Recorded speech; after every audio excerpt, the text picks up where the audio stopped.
നമസ്കാരം പ്രിയമുള്ളവരെ.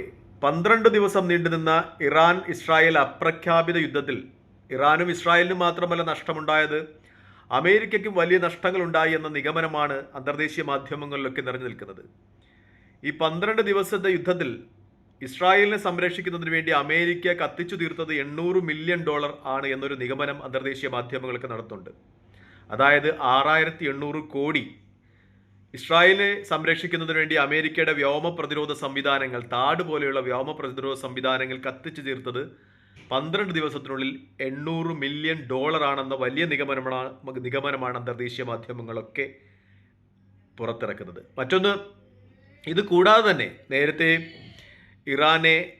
ഇറാനുമായി ഇസ്രായേൽ യുദ്ധം ഉണ്ടാകുന്നതിന് മുമ്പ് തന്നെ ഹമാസുമായും ഹിസ്ബുള്ളയുമായിട്ടും ഒപ്പം ഹൂതികളുമായിട്ടുമൊക്കെ ഇസ്രായേൽ ഏറ്റുമുട്ടുമ്പോൾ ഇസ്രായേലിന് രക്ഷയ്ക്കായി ഇസ്രായേലി തീരത്ത് നങ്കൂരമിട്ടിരുന്ന അമേരിക്കൻ യുദ്ധക്കപ്പലുകൾ തുലച്ചു കളഞ്ഞ വ്യോമ പ്രതിരോധ സംവിധാനങ്ങളുടെ അളവ് അതുമായി കൂട്ടി യോജിപ്പിക്കുമ്പോൾ അതും ഇതും കൂടെയൊക്കെ കൂട്ടുമ്പോൾ വലിയൊരു തുക വരുന്നു എന്ന രീതിയിൽ തന്നെയാണ് അന്തർദേശീയ മാധ്യമങ്ങളുടെ ഒക്കെ റിപ്പോർട്ടുകൾ സൂചിപ്പിക്കുന്നത്. അതായത് അമേരിക്കയുടെ താഡ് വ്യോമ പ്രതിരോധ സംവിധാനത്തിൻ്റെ 15 മുതൽ 20% വരെ ഇസ്രായേലിനെ പ്രതിരോധിക്കുവാൻ വേണ്ടി 12 ദിവസം കൊണ്ട് അമേരിക്ക കത്തിച്ചു തീർന്നു. ഇത് അമേരിക്കയിൽ വലിയ പ്രതിഷേധങ്ങൾ ഉണ്ടാക്കുന്നു എന്ന രീതിയിലുള്ള റിപ്പോർട്ടുകൾ പുറത്തു വരികയാണ്. ഇറാൻ്റെ ഷഹാബ് പോലുള്ള മിസൈലുകളെ പ്രതിരോധിക്കുന്നതിന് വേണ്ടി ഇസ്രായേലിന് വേണ്ടി അമേരിക്ക വലിയ രീതിയിൽ അവരുടെ വ്യോമ പ്രതിരോധ സംവിധാനങ്ങളെ കത്തിച്ചു തീർത്തു എന്ന വലിയ നിഗമനം അന്തർദേശീയ മാധ്യമങ്ങൾ നടത്തുന്നുണ്ട്. ഒരു ഒറ്റ താഡ് ഇന്റർസെപ്റ്റർ നിർമ്മിക്കുവാൻ $15 മില്യൺ ആവശ്യമാണ് എന്ന നിഗമനം മാധ്യമങ്ങൾ നിലനിൽക്കുകയാണ്.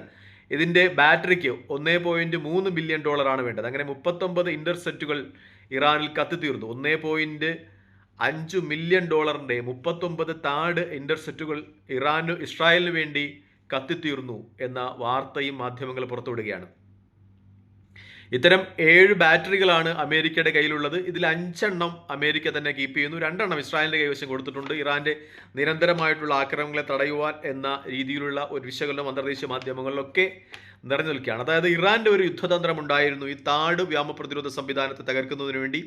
ആദ്യം ഇറാൻ യൂസ് ചെയ്തത് ഇറാൻ്റെ കയ്യിലുണ്ടായിരുന്ന പഴക്കം ചെന്ന ഡ്രോണുകളെയും ഒപ്പം പഴക്കം ചെന്ന മിസൈലുകളെയും ഒക്കെയാണ്. ഇറാൻ അറിയാമായിരുന്നു ഈ താഡ് എന്ന് പറയുന്ന സംവിധാനം ഇസ്രായേലിൻ്റെ കയ്യിൽ പരിമിതമാണ് എന്ന്. അതുകൊണ്ട് തന്നെ ഇറാൻ ഇത് പരമാവധി കത്തിച്ചു തീർക്കുവാൻ ഇസ്രായേലിന് അവസരം കൊടുത്തു. ഇസ്രായേൽ ചെറിയ ചെറിയ മിസൈലുകളും ഒപ്പം ഈ പഴകിയ ഡ്രോണുകളുമൊക്കെ വിക്ഷേപിച്ചു. അങ്ങനെ ഇസ്രായേൽ അത് പ്രതിരോധിച്ചു. ഇസ്രായേലിൻ്റെ കയ്യിലുള്ള വ്യോമ പ്രതിരോധ സംവിധാനങ്ങൾ തീരുന്നു എന്ന് മനസ്സിലാക്കിയതിനു ശേഷമാണ് ഇറാൻ കൂടുതൽ സുശക്തമായ ബാലിസ്റ്റിക് സൂപ്പർസോണിക് മിസൈലുകൾ സജീൽ പോലുള്ളത് അയച്ചത് എന്ന നിഗമനവും അന്തർദേശീയ മാധ്യമങ്ങൾ ഈ സമയങ്ങളിൽ നിറഞ്ഞു നിൽക്കുന്നു എന്നത് വലിയ യാഥാർത്ഥ്യമാണ്.